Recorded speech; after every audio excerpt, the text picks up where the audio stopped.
Good evening, everyone. Welcome to Sports Talk in the Burgh. My name is Casey01, and I'll be your host this evening.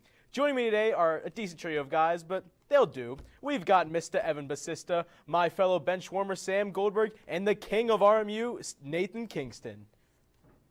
First up, over the past weekend, the NFL divisional round gave us 4 enticing matchups with dramatic results. We saw some huge performances out of multiple players, but I want to know who you thought was the MVP. Sam, what do you think? All right, so this might be a little bit of a homer pick, but Kenny Gainwell proved he did a lot with a little to work with. Only had 12 carries, but he rushed for 112 yards and scored a touchdown as well in the blowout win against the Giants, averaging 9.6 yards a carry. So he did pretty good work for what he had to work with. I would argue an MVP needs to have a little bit more of a body of work than Kenny Gainwell.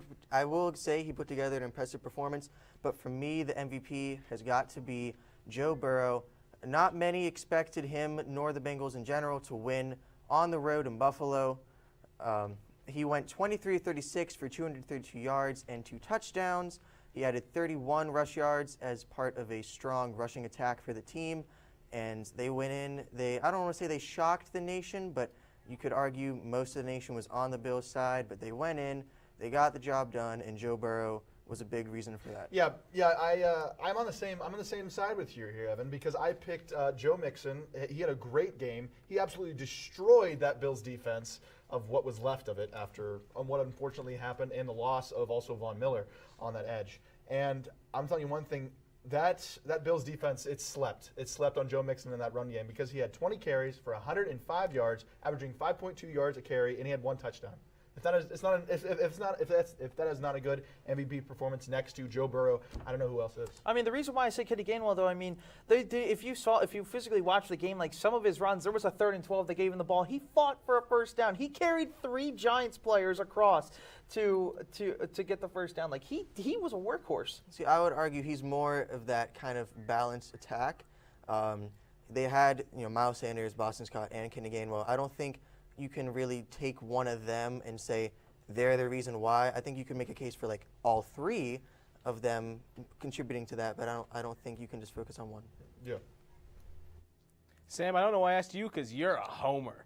Following the divisionals, we are now only 1 round away from the U.S.'s biggest sporting event, the Super Bowl. The Chiefs, Bengals, 49ers, and Eagles all have incredible power and speed on both sides of the ball. But Evan, who do you think is the most dangerous team of the 4? Now, I may have disagreed with Sam on this last one, but I am going to have to go with the Philadelphia Eagles. There's no real holes on that team.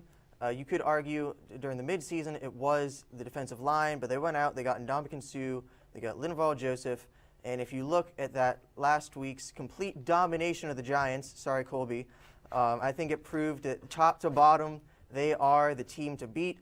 And Jalen Hurts is the real deal. I feel a lot of people have been sleeping on him prior to this year, but I've always been a Jalen Hurts fan, and it's finally come around. Mm-hmm. They have the best 53-man roster left out of all of the teams. It's just facts.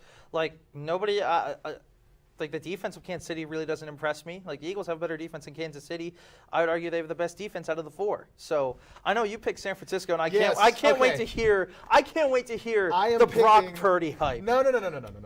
I am picking the 49ers because I think they're going to be the best team. I think the best matchup is going to be the NFC this year. And the 2 big powerhouses left, I think, are the NFC teams. The Niners have one of the best defensive, if not the best defense in the whole league. The front 7 is really good. You have Joe Bosa, you have Eric Armstead. You have great linebackers.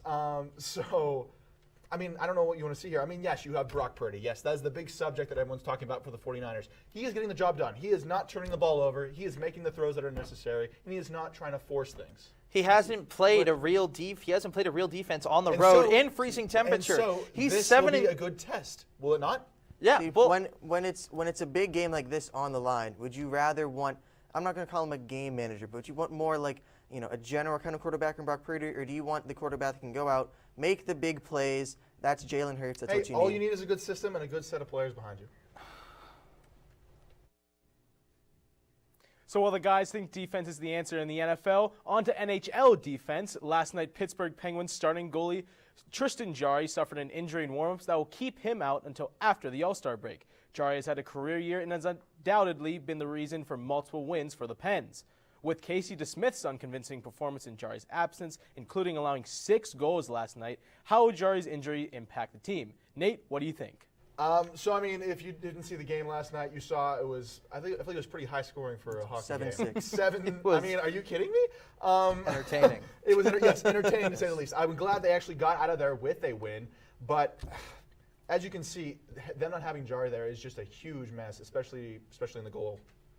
Oh, yeah, and I mean, Jari's stats on the year, he's 16, 5, and 5, 2.65 goals against average and a 921 save percentage. Like, that's quite impossible to replace. And Casey DeSmith hasn't had a good season. 7, 9, and 3, 3.34 goals against average, only a 900 save percentage. So there's a big discrepancy difference right there. You mentioned going out getting that replacement. You said it's not really capable, but there are a few names out there that they could try and get. They have Antti Raanta in Carolina. He's part of that 3-goalie kind of tandem with him, Anderson, and Kochekov. You could try and swing a deal there, bring Kochekov back up. There's also James Reimer from San Jose. That would probably help both teams since San Jose is trying to be not as great. And then I know Finn will like this one, Craig Anderson in Buffalo. Yeah. Well, he's so put do you together. think they're definitely going to bring someone in the middle of the season? I don't think you have any other option. I mean, DeSmith hasn't really been that convincing, and it's tough with the defense in front of him, but also you have to have something better in net. So Evan thinks the Pens' answer is a 40-year-old. Got it. After 2 road wins for the Pitt men's basketball team, they feel they fell to Florida State earlier this week. This has been the team's best season in years so far, but how will they respond to this sudden adversity? Evan, take it away. Well, I think what Pitt needs to do is focus on their strengths. Throughout the year, they've had impressive 3-point percentages. Greg Elliott shooting 38.9% on the year, and Blake Hinson shooting 35.5%. There's a balanced scoring attack with 4 starters averaging over 10 points a game, and they've been strong defensively. They have a crucial stretch of the schedule coming up. They have Wake Forest tonight. They have number 20 Miami, and they go on the road against UNC. All 3 of them above them in the standings. So if they can get through that, I think it'll help their season. Yeah, it'll definitely be a tough test because Pitt they played really poorly against FSU. They gave up. They let FSU shoot 10 of 20 from 3, which is incredible, and then they proceeded to shoot 3 of 22 against Miami. Exactly. So if they bounce back against Wake Forest then tonight, then I feel like then the season looks good. But if Wake Forest overcomes they Pitt, definitely need to win tonight, and they need to keep winning. Keeping it in the Burgh, with the Steelers just barely missing the playoffs, it seems first-year GM Omar Khan only needs to add a few pieces to potentially elevate them to a playoff threat. Goldberg, since you as the Eagles fan seem to know all the answers relating to everything about building a team, what do you think is the biggest position of need for the Steelers? Well, thank you so much for calling me that, Casey, because the biggest thing the Steelers they really need to build that offensive line again. They need to give Kenny Pickett more time to throw the rock around, to throw it to George Pickens, to throw it to Deontay Johnson, and to really help that run game, because the run game was really hurting last year. So offensive line is definitely the biggest need. Defensive line would be my second biggest need, and then corner would be the third. Yeah, I completely agree with that. I think you need to protect Kenny Pickett. He is that franchise QB. The improvement will also, as you said, allow Najee Harris to do better. He had a bit of an off year. And it can also, a good offensive line can mask poor play calling, which is something that the Steelers have dealt with all too often lately. Definitely, especially with the likes of Matt Canada running the offense. Yes. But I think they kind of turned it around a little bit after the bye week. But I definitely do think they need offensive line. I feel like that's your first overall pick, in my opinion. Then you go defensive line, maybe even linebacker at that point. Because I'm telling you one thing, Devin Bush is not the answer. He is not.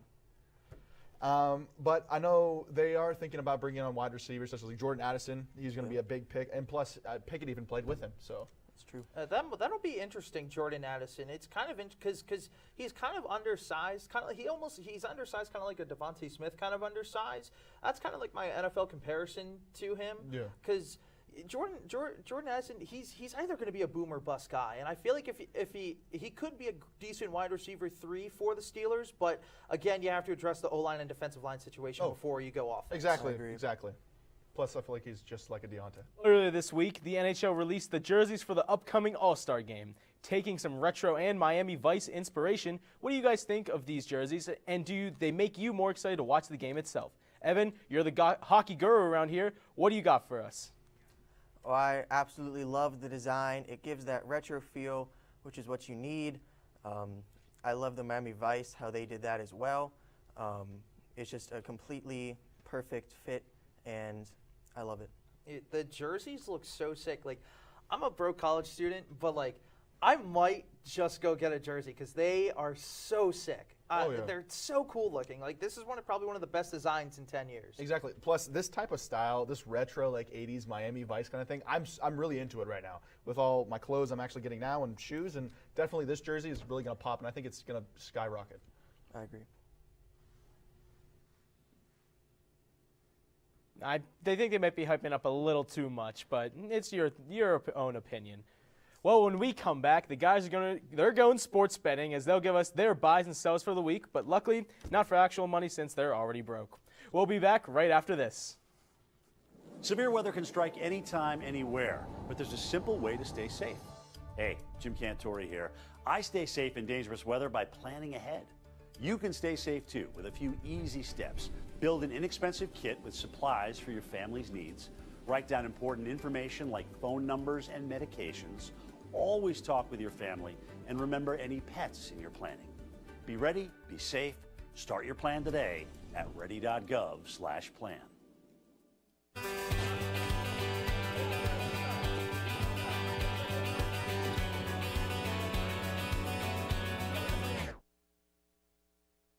Volver a vivir esos momentos comienza con protegerlos contra el COVID-19 y sus peligrosas variantes nuevas. Obtén la información más reciente en detidepende.org o consulta con tu pediatra o proveedor de servicios médicos. Freedom. It's at the core of who we are.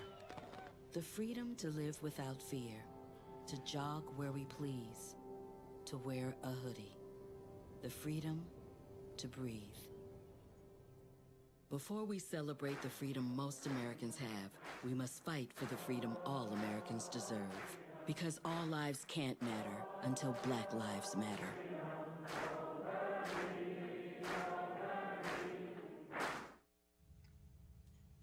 Hey, boss. Okay. Said I'm fine.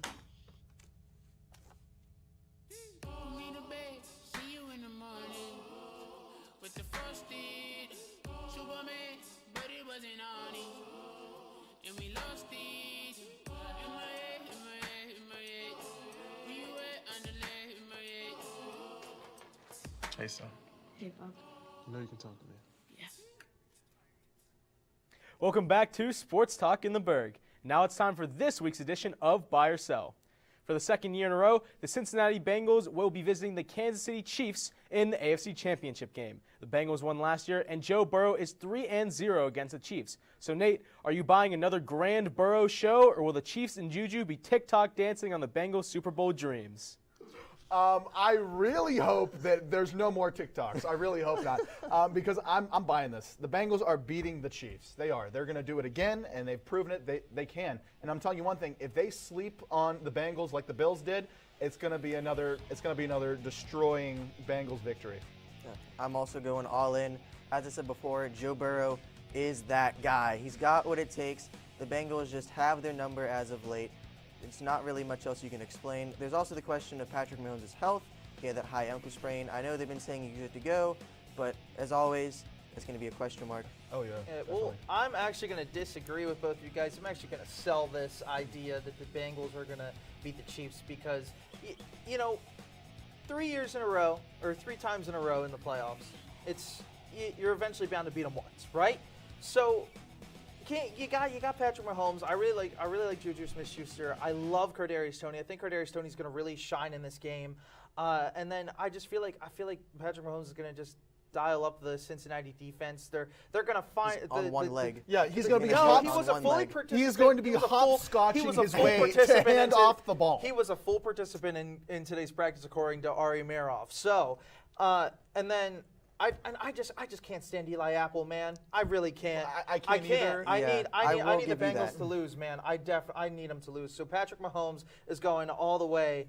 Patrick Mahomes is going all the way and beating the Bengals, and the Kansas City Chiefs will be in the Super Bowl. I don't think that. I can't buy. I can't. I Well, can't. I can buy the Bengals. I can't buy You the said Chiefs. you can't buy it. Exactly. So No, you're buying I the can't- Kansas I City can't Chiefs. buy- You're exactly. No, You're buying no, the Kansas City no. Chiefs Words in beating my the mouth. Cincinnati I Bengals. can. I can This buy. is not the Chiefs' year. It's not. It is not. Bengals are going back.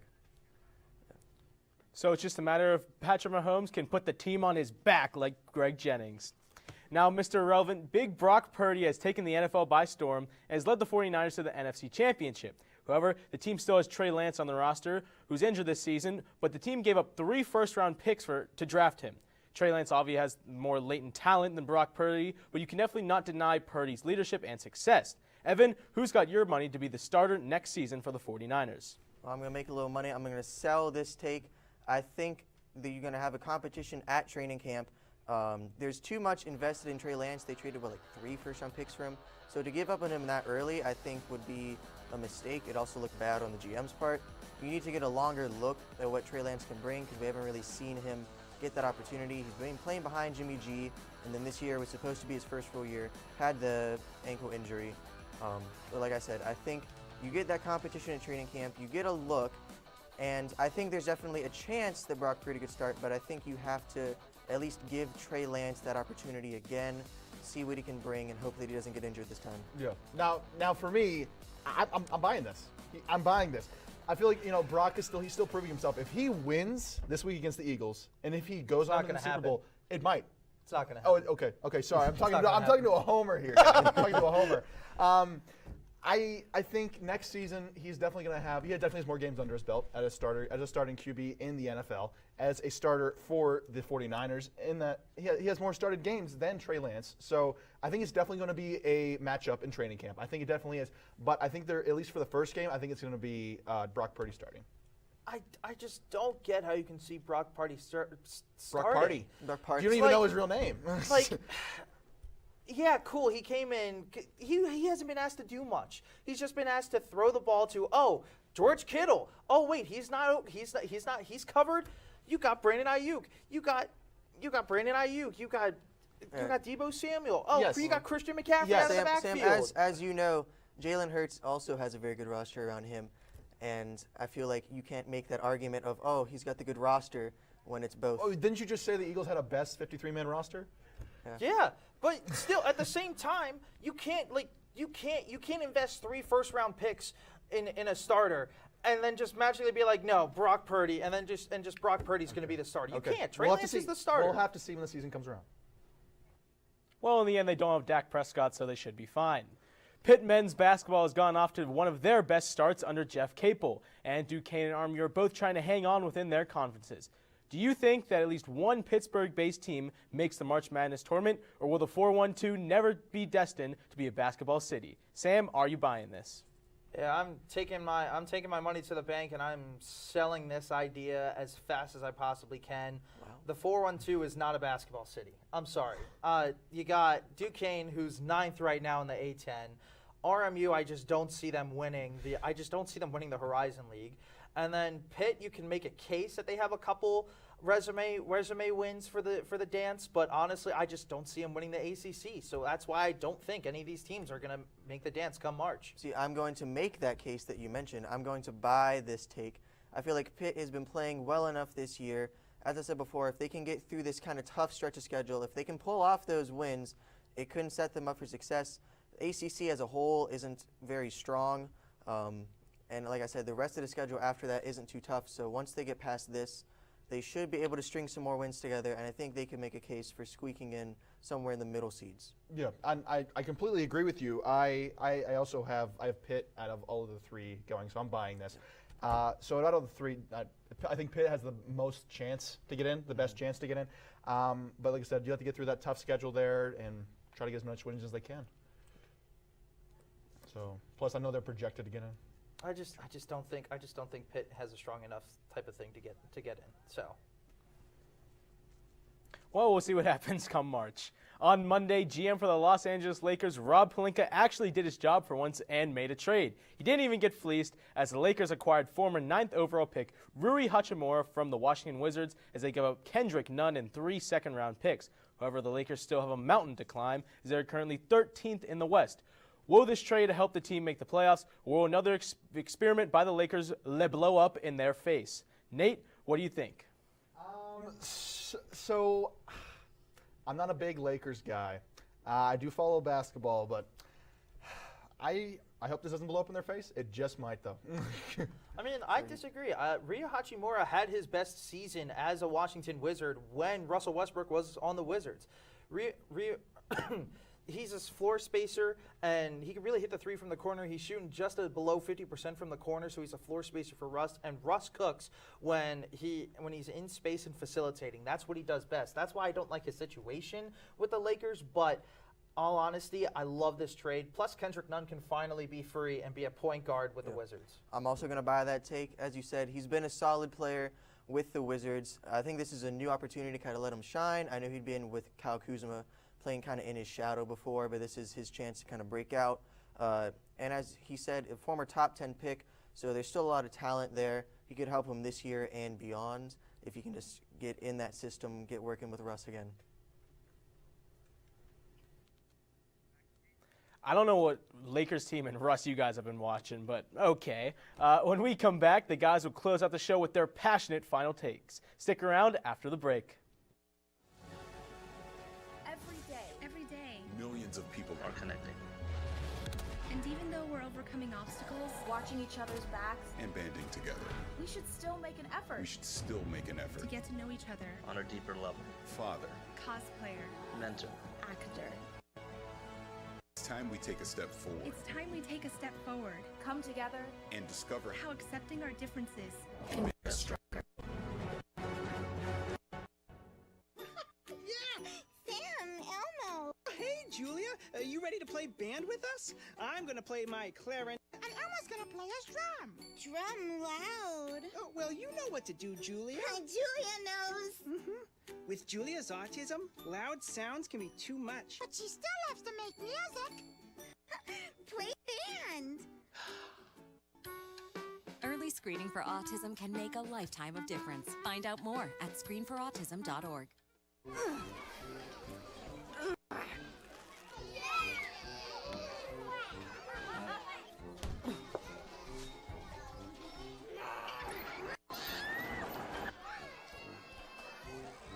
If you love them enough to crawl into a play place to get them to come down, then surely you'll check htsa.gov/the right seat to make sure they're in the right car seat. Can I get the now bar, please? $1. Have a good one. Got it. Hey, what's going on? Hey. Let me get a now bar. Sure. $1. Appreciate you. Got it.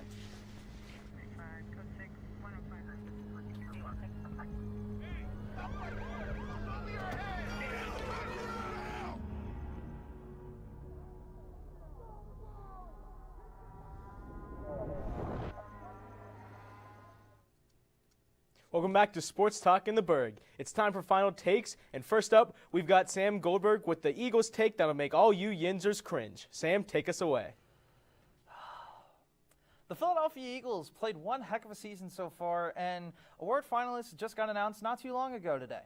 Obviously, head coach Nick Sirianni is in contention for head coach of the year, which he has every right to be after having the season he's had this far. However, there are two notable awards that two Eagle players were left off of, that being Defensive Player of the Year and Comeback Player of the Year. How in the world is Hassan Reddick not in contention for Defensive Player of the Year? He had 16 sacks, which is 2 more than Micah Parsons, 48 tackles, and 3 forced fumbles. It makes no sense. He was so dominant this year, and it makes no sense why he's not there. Brandon Graham should be in contention for Comeback Player of the Year, only playing 2 games last season after he teared his ACL. To come back and have 11 sacks is incredible. I mean, the other contenders like Geno Smith, what is he coming back from? The bench? Saquon Barkley only missed 4 games last season. Make it make sense. As the NHL All-Star break approaches, a quick look at the standings shows a strong case of haves and have-nots. There's a sizable number of teams this year that are icing inferior products in order to get a better chance at the first overall pick and the right to select young phenom Connor Bedard. But according to Gary Bettman, this is not the case. He said, quote, "Nobody tanks because we have a weighted lottery. Suggesting tanking, I believe, is inconsistent with the professionalism that our players and coaches have. Just because you may finish with the worst record in the league, you've got something like a 75% chance that you're not going to get the first pick." That made me laugh when I read it this morning. While it's true that the coaches and the players put in their best efforts, the general managers know exactly what they're doing. They'll take any opportunity to increase a chance to get Connor Bedard, even if it means having rosters that have far less talent than most teams. With the NFL season coming to an end and the Super Bowl on the way, the Pro Bowl is also coming. When I was 10, I might be excited because of that, but the past 8 to 10 years, it has been pretty much just the two-hand touch football. And as you've seen, all these stars, they started playing soft, and because of that, we now have the Pro Bowl skill games and now flag football this year. This just makes me hate the Pro Bowl more. Plus, the fact that the Pro Bowl has just become a popularity contest. For instance, a local example, the pass rusher TJ Watt made the Pro Bowl after missing half of the season, and it made it while Alex Highsmith, another pass rusher from the Steelers, had the best season of his career and got absolutely snubbed. Anyway, let's either have a Pro Bowl game, live game that is full contact, or just not have one at all. Plus, let's recognize the best players and not just popularity. Anyway, guys, what do you think about that whole Pro Bowl situation? I'm honestly not a big fan of the Pro Bowl. They just gotta scratch it. Like just make it, make it. I don't know. Like the Pro Bowl to me is just weird. Like if you want to have like a competitive Pro Bowl, have it after the Super Bowl. Like, exactly.